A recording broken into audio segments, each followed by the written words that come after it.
Hey there, welcome to our channel. It's grammar time.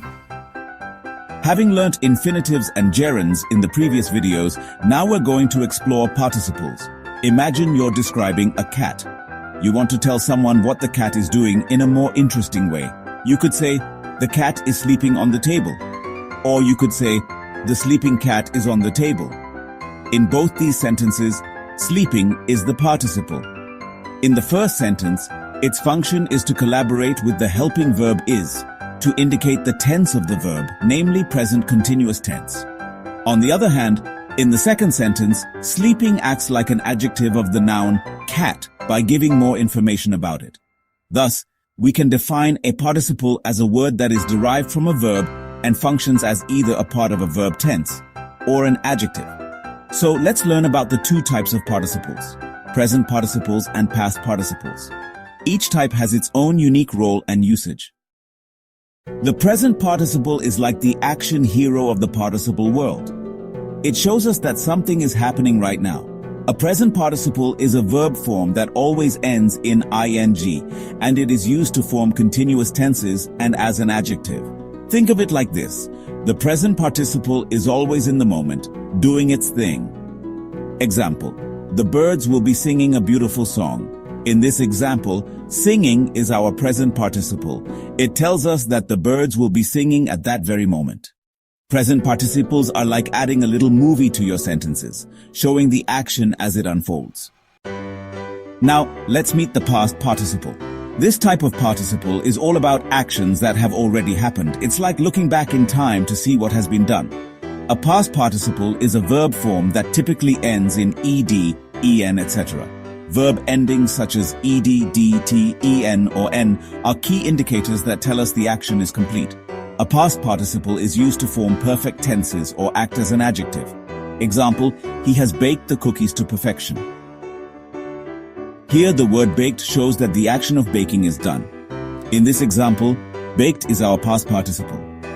It teams up with the helping verb has and gives us a clear picture of the tense that is present perfect tense. Let's take another example. She loves baked beans for breakfast. In this sentence, the past participle is baked, which gives more information about the noun beans. Hence, it functions as an adjective.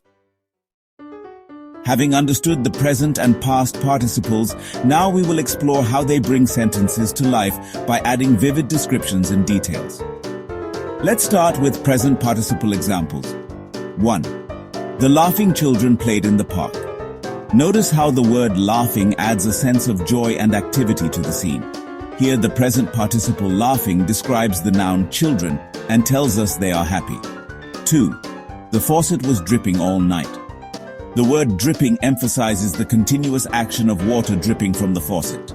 Here, the present participle dripping forms a verb phrase along with the helping verb was and indicates past continuous tense. Now, let's move on to past participle examples. 1. The excited puppy wagged its tail furiously. The word excited captures the puppy's energetic and joyful state. The past participle excited describes the noun puppy and how it felt. Hence, it is an adjective in this sentence. 2. The leaves have fallen on the ground. The word fallen indicates that the action of the leaves dropping from the trees is complete. Here, the past participle fallen joins hands with the helping verb have to form the verb phrase and signifies present perfect tense. Remember, present participles always end in ing and function either as verb tense or adjective. On the other hand, past participles have endings like ed and en, and they too function either as verb tense or adjective. Now that you know everything about the participles, it's your turn. Can you spot the participle in these sentences and state its type? 1. The tired children ran towards the ice cream truck. 2. The hikers camped near the sparkling stream. 3. The dog was wandering through the city streets. 4. The guests have eaten a sumptuous meal. Post your answers in the comments and I'll let you know how you did. See you next time on It's Grammar Time. If you enjoyed this grammar adventure, give this video a big thumbs up, share it with your friends, and don't forget to subscribe to our channel for more exciting language lessons.